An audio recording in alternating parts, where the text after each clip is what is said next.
안녕하세요. 김nom사TV의 노무사 김승현입니다. 새해가, 밝았습니다. 2023년, 뭐, 한 해도, 하고 싶은, 또는 해야 되는 일, 꼭 잘 되시기 빌고요. 올해도 어김없이 김nom사TV는, 계속 이어나가도록 하겠습니다. 오늘은 좀 한 가지 전략적 팁이라기보다 선택에 좀 도움이 되는 그런 내용을 좀 알려드리려고, 이렇게 좀 카메라 앞에 섰어요. 주제는, 회사가 징계 예고를 했을 때, 우리가 수능하고 협조적으로, 대응을 해야 되냐, 아니면 뭔가 협조하기보다는 내가 어떤 법적 분쟁에 대비해서 어떤 철저한 방어적, 또 수성적 입장으로 대응을 해야 되느냐, 이거 좀 선택지의 문제예요.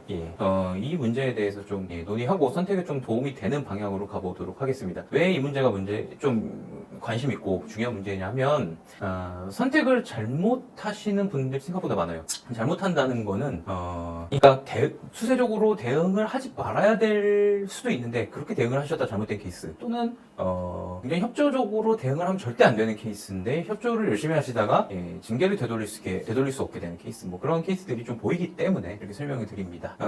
좀 이걸 자세히 좀 들여다보면 이 경우가 이제 무슨 경우냐 하면은, 이제 징계라는 것은 어쨌든 우리 실무적으로는요, 정말 잘못한 사람한테만 내려지는, 뭐 직장 질서가 위반했다, 명확하게 그런 사실이 있어서 내려지는 경우가 있는 것 뿐만이 아니라, 내가 이 사람을 회사를 못 다니게 하고 싶다라는 목적을 가지고도 징계를 하고 있는 것이 현실이기 때문이에요. 그러니까 징계 사유를 발굴하는 케이스들도 굉장히 많다는 거죠. 그러니까 뭐가 문제가 생겨서 얘를 징계해야 되겠네가 아니라, 얘를 어떻게 해결을 해야 되니까 징계 사유를 끄집어내 봐야 되겠다, 이런 사유들도 굉장히 많기 때문에 각각의 대응하는 방법도 달라져야 된다. 그리고 좀 최근 양상은 달라졌어요. 과거에는 불과 몇 년 전만 하더라도 회사가 이런 좀 징계를 하고자 하는 모습을 보이면은 보통 노동자들이 꽤나 협조적으로 나서는 경우가 많았어요. 그러니까 물으면 묻는 대로, 또는 묻지 않은 것도 열심히 얘기하셔서 징계 사유를 이만큼 만들어 오시는 분들도 좀 있었고, 또는 하지 않아도 되는 어떤 도의적 자백이라든가, 내가 잘못한 것으로 생각을 합니다, 근데 내가 뭘 잘못했는지도 모르는데 일단 잘못하다고 얘기를 해놓고 이렇게 보는 경우도 굉장히 많아. 근데 최근에 좀 양상이 달라진 것 같아요. 좀 젊은 노동자들 중심, 또 나이가 있으신 분들도, 좀 저희 방송을 보시는 분들도 좀 그런 경향이 있는 것 같은데, 굉장히 방어적으로, 그러니까 이게 수성적으로 나서는 경우가 굉장히 많아요. 말 그대로 징계는 사용자가 입증 책임을 가질 수 있는 입증해봐라 라는 내용을 가지고 좀 징계 혐의를 구체적으로 들여다보면서 한 수 확인해 가면서 대응해 가면서 이런 방식으로 나가는 분들이 또 꽤나 많아졌습니다. 근데 선택이에요. 사실은 이거에 어느 것이 좋다라고 말을 하긴 좀 어려우나, 이제 제가 제 입장을 먼저 설명드릴게요. 저희 같은 이제 대리인들의 경우에는 솔직히 무슨 징계든 간에 수세적이고 방어적, 수동적, 상대방의 공격이 무엇인지 보아가면서 답답한 조사, 사용자의 조사를 하게끔, 징계 조사와 징계 절차를 진행되게끔 하는 것을 좋아합니다. 솔직한 말이고, 그래야 나중에 이것이 어떤 법적 분쟁, 뭐 노동위원회든 뭐 법원으로 넘어가든 뭐 나중에 뭐 형사사건이 되든 모든 과정에서 그래야 유리한 자리를 차지해 놓고 싸움을 할 수가 있어요. 그러니까 나 잘못했습니다라는 자백은 굉장히 싫어하죠. 근데 분명히 이런 점에서는 이제 제가 말씀드리는 게 유리해요. 왜냐면 이렇게 해야지 사용자가 추가적으로 징계하는 사유들이 생겨나지 않고, 또 징계 사유도 변형을 해요. 그러니까 자기도 몰랐던 걸로 자백하네, 그럼 이것도 징계 사유 하면서 넣고, 또는 나중에 외부 기관으로 나갔을 때 불리한 자백으로 취급되어지지도 않고, 다 좋습니다. 근데 이런 부작용이 생길 수도 있어요. 그러니까 간단하게 끝날 일이었을지도 모르는데, 그러니까 회사 입장에서는 야, 내가 잘못했다 하는데 넌 잘못한 거야, 이유가 없어도 잘못한 거야. 약간 조직의 약간 영화 같은 그런 장면이죠. 보스가 잘못했다 그러면 잘못이 없어도 잘못이 있는 거야, 이런 느낌인데, 이렇게 인정하고 넘어가면은 그죠? 넘어가는 거죠. 옛날 사극에도 나오지만 궁예가 이렇게 추궁을 하면 잘못이 없어도 잘못이 있었다고 얘기를 하면은, 넌 솔직해서 좋다 이러면서 예를 들어 경징계, 견책, 감봉, 또 경고만 하고 넘어가고 이런 케이스들도 덜어 있긴 합니다. 근데 이거는 바깥에 있는 저희 같은 대리인들이 정해줄 수가 없어요. 그 회사의 문화, 분위기, 환경, 그걸 감지할 수 있는 거는 오로지 그 현장에 단연간 있었던 노동자만이 가능하거든요. 만약에 이러한 상황이라면은 좀 고민을 좀 해보셨으면 좋겠어요. 왜냐면 내가 어쨌든 이 회사에 계속 다니고자 하는 목적이 있다면은 약간 이러한 제스처를 통해서 스무스하게 넘어가고 내가 직장 생활을 그냥 안정적으로 하거나 별 문제 없이 하거나 또는 약간 거슬림이 있는 정도에 불과하다면은 뭐 전략적으로 뭐 나쁜 건 아니라 봐요 저는. 예. 물론 뭐 정당하고 옳은 게 옳은 거다라고 생각하시는 분들도 있겠지만 제 생각은 노동자가 어쨌든 이 수정 자본주의에서 살아남기 위해서는 때로는 전략적 제스처를 취할 수도 있어야 된다라는 기본적 생각이기 때문에 뭐 괜히 뭐 크게 뭐 일을 만들어서 사건 사고를 만들고 꼭 이런 게 정답은 아닐 수도 있습니다. 근데 뭐 이제 제가 늘 강조하지만 뚜껑을 열었으면 후퇴할 수는 없습니다. 그때는 뭐 끝장을 봐야죠. 그런 거 아니라면 이 초입에서는 고민을 많이 하시는 게 당연한 거예요, 사실은. 뭐 그렇지만 뭐 전쟁은 함부로 하는 게 아닙니다. 전쟁이 일어나면 누군가 하나는 죽어야 돼요. 그래야지 끝납니다. 아니면 정말 힘이 다 빠질 때까지 싸우고 그때야 협의가 이제 완성이 되는 게 보통의 모습입니다. 그 전까지는 이렇게 잘 되지가 않아요.